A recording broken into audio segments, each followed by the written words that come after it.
अब बात आती है कि प्रकाश वैद्युत प्रभाव में कौन कौन से टर्म होते हैं। इसमें देखो टर्म को पढ़ो।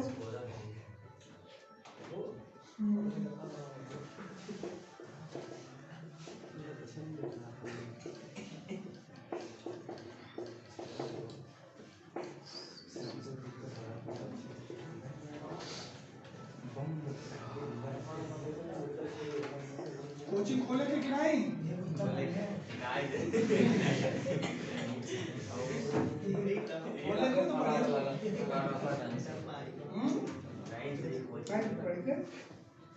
आपके पास जवाब नहीं है।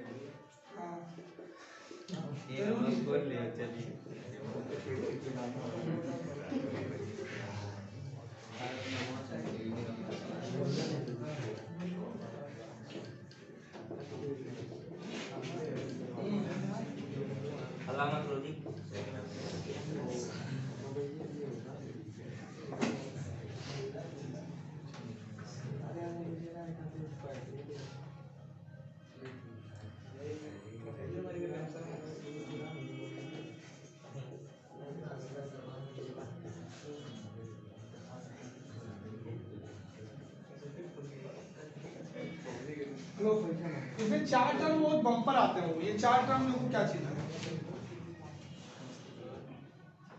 एक होता है संस्तब्ध विभव, या जिसको हम निरोधी विभव कहते हैं। कौन सा विभव? संस्तब्ध विभव या फिर निरोधी विभव, जिसको हम कट ऑफ पोटेंशियल इंग्लिश में जानते हैं। एक होता है कार्यफलन, जिसको वर्क फंक्शन कहते हैं। एक होता है देहली आवृत्ति, थ्रेशोल्ड फ्रीक्वेंसी कहते हैं। और एक होता है देहली तरंगदैर्घ्य। अब आपको यहाँ पे टर्मों को कैसे तैयार करना है ये देखो। अगर हम गलती से इस पे गिराए लाइट, तब इलेक्ट्रॉन निकलेगा कि नहीं? उसको प्लस माइनस से क्या मतलब है? धातु है तो निकालेगा ही निकालेगा। लेकिन जब इलेक्ट्रॉन को निकाल देगा तो क्या ये निगेटिव प्लेट उसे खींचेगा? आने ही नहीं देगा अपने पास। अब बताओ ये इसमें सटेगा कि नहीं सटेगा? इसे कैसे? चलो ये तो सारा तो ढकेलत है। तू रोको के देखी तो रोक रही आपको गिरना पड़ेगा कि मुझे पता ही नहीं। आप ऐसे कह दोगे कि नहीं सटेगा? ये इसकी गतिज ऊर्जा पे डिपेंड करेगी। अगर इसके पास गतिज ऊर्जा बहुत तो ये भले बल लगा के रोक रहे हैं, लेकिन तब तक उसके पास इतनी ऊर्जा होती ना कि दबाए उबाए कि कैसो ना कैसो सताई थी।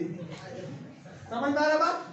लेकिन अगर गतिज ऊर्जा कम पड़ गया, गतिज ऊर्जा तब तो ये फोर्स लगा के वापस भिजवा देगा कि हमारे तक सटो ना।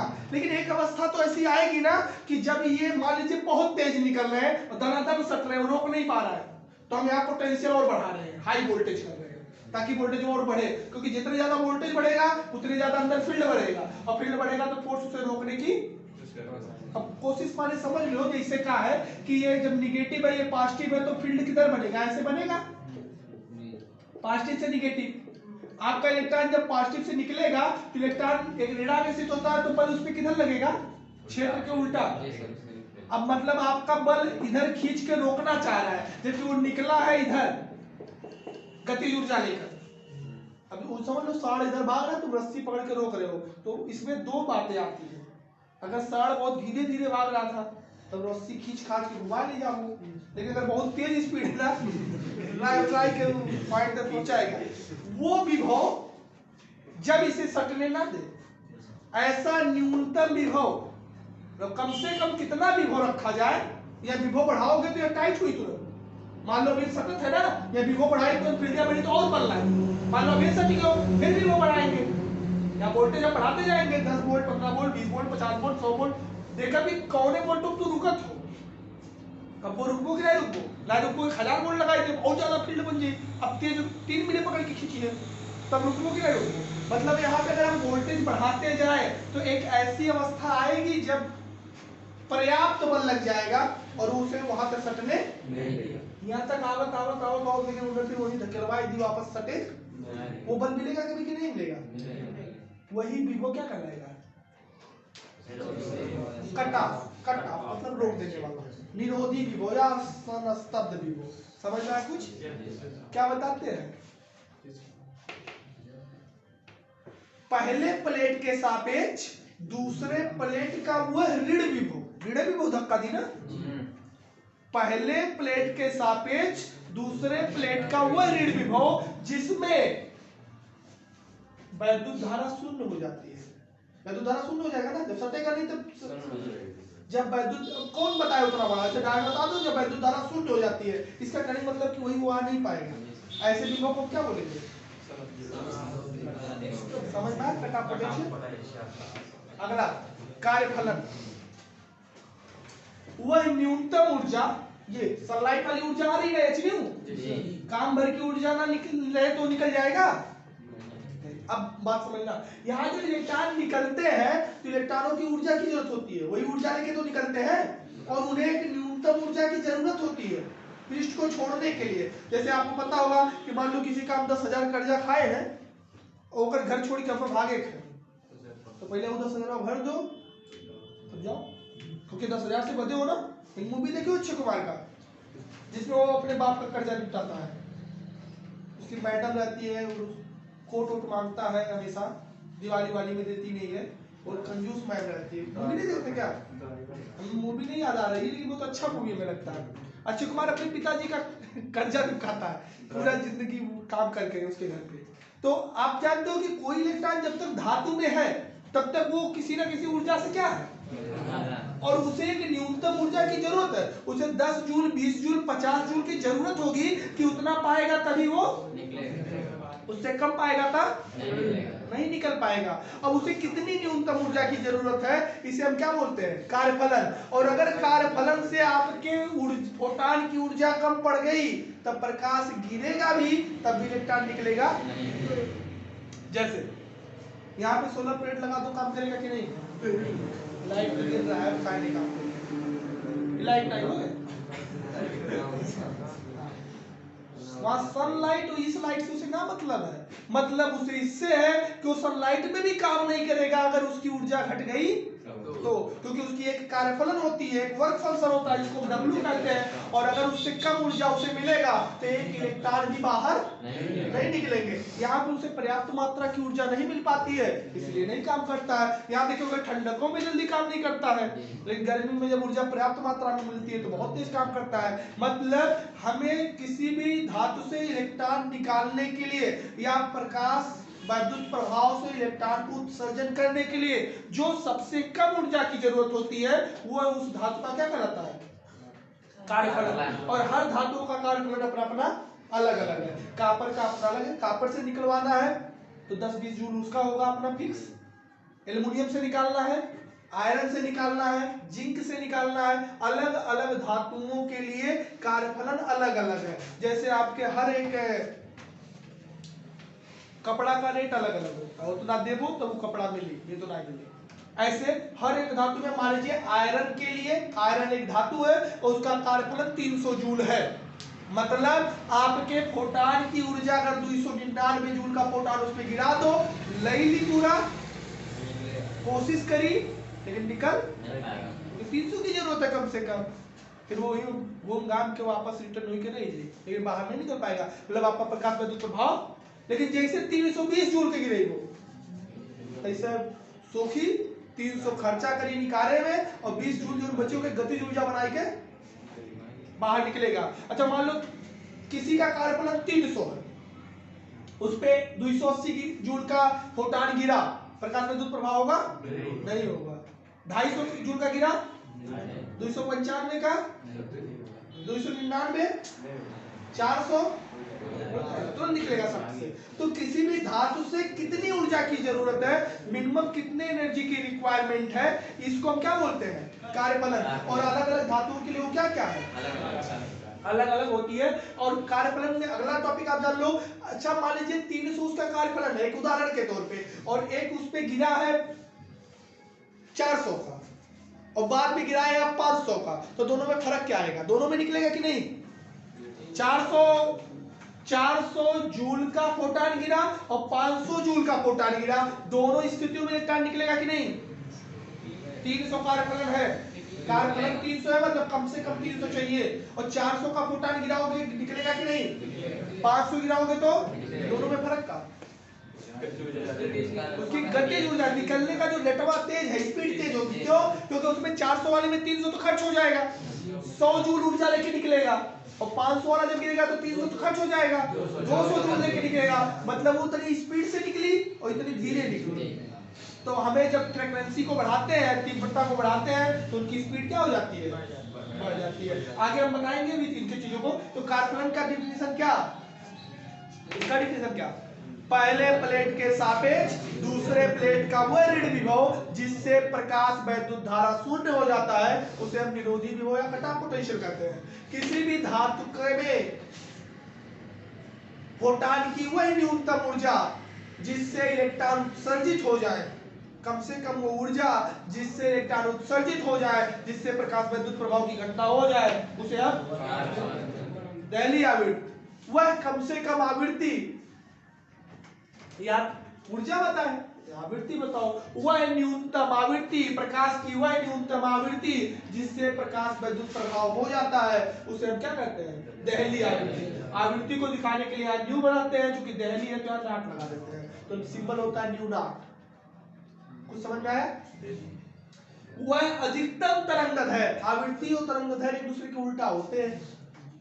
जिसकी आवृत्ति ज्यादा हो जाती है तरंगदैर्घ्य कम हो जाता है, और तरंगदैर्घ्य अगर आवृत्ति कम हो गई तरंगदैर्घ्य, तो आवृत्ति कम से कम चाहिए तो तरंगदैर्घ्य सब ज्यादा से क्या बताते हैं? किसी भी प्रकाश का वह अधिकतम तरंगदैर्घ्य जिससे प्रकाश वैद्युत प्रभाव हो जाता है, मतलब इलेक्ट्रॉन निकल जाता है, क्या कहलाता है?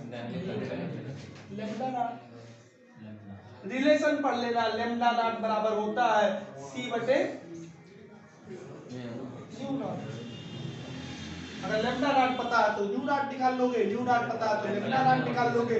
C तो दुनिया जानता है 3 × 10⁸। तीनों समझ में आया? कम से कम वह ऊर्जा जिससे इलेक्ट्रॉन निकल जाए, कार्यफलन, कम से कम वह आवृत्ति जिससे इलेक्ट्रॉन निकल जाए, मतलब प्रकाश वैद्युत प्रभाव हो जाए, दहली आवृत्ति, कम से कम नहीं कि ज्यादा से ज्यादा वह तरंगदैर्घ्य जिससे प्रकाश वैद्युत प्रभाव हो जाए, इलेक्ट्रॉन निकल जाए, उसे क्लियर हुआ?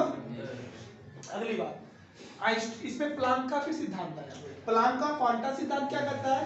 प्लांक के क्वांटा सिद्धांत को अगर हम बात करें तो ये कहते हैं कि ये वो एग्जाम में कई बार आया, प्लांक का क्वांटम सिद्धांत, वही बात जो हमने स्टार्टिंग में आपको पूरा बता दिया है, क्योंकि वो हमारी बात नहीं, इन्हीं की बात है, तो एक बार इनके नामों से पढ़ना पड़ेगा। हम लोग बोल रहे हैं, हम लोग बताए होते तो अब तक यहाँ थोड़ा ना होते, नासा में बैठते, बर्टन ना करते। वो किसकी बात है?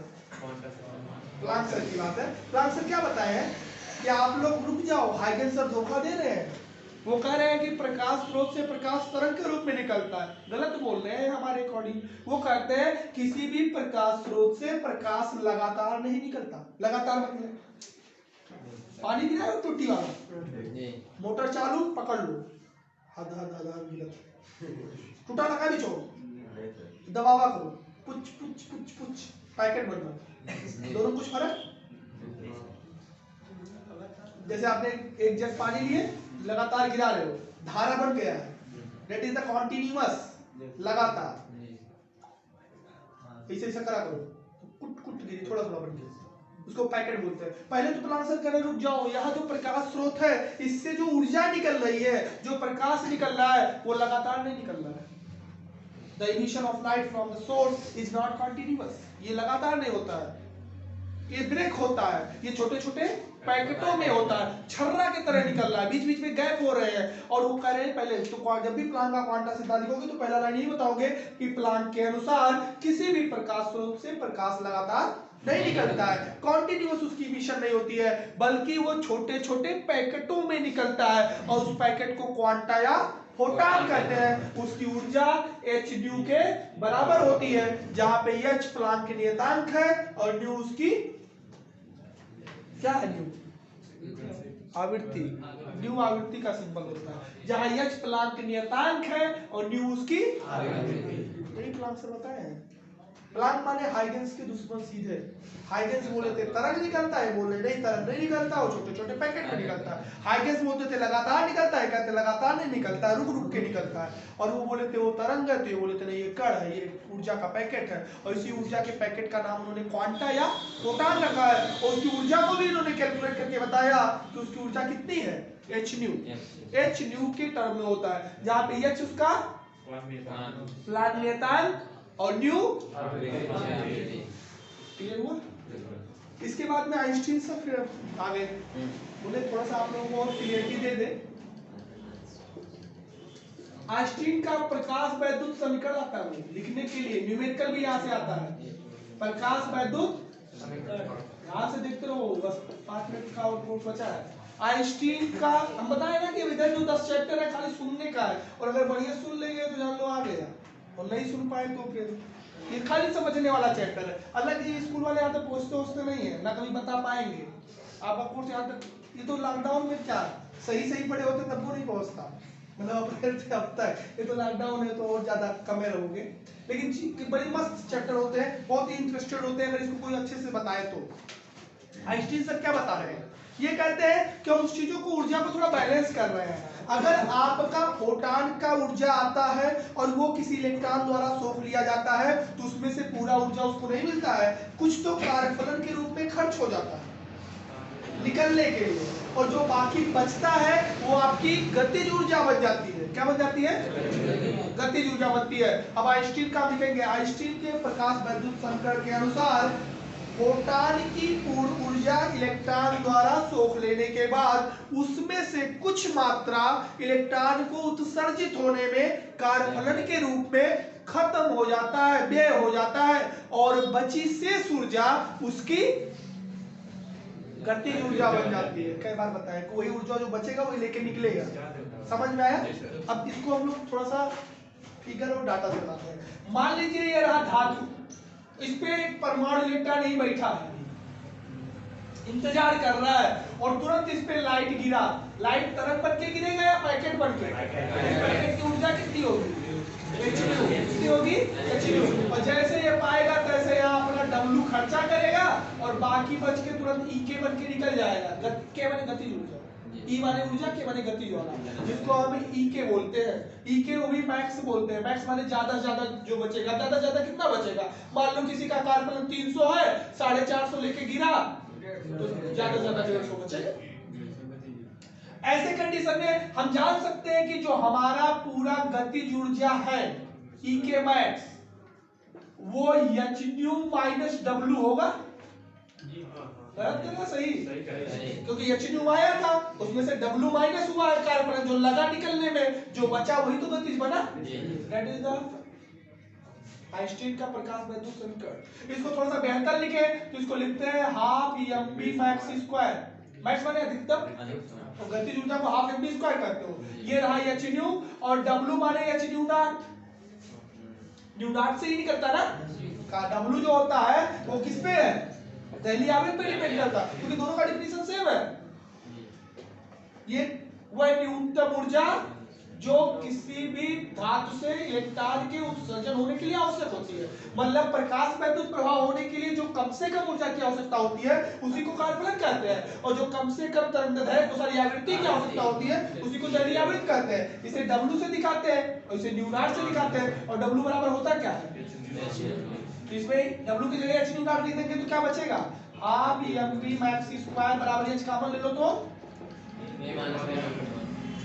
न्यू क्या है, उस फोटॉन की आवृत्ति जो आया, और न्यू नॉट क्या है, वो दहली आवृत्ति जो धातु का होता है, और हाफ mv स्क्वायर उसकी गतिज ऊर्जा है। चाहे ये लिख दो चाहे थोड़ा सा उसको मॉडिफाइड फॉर्म में लिख दो।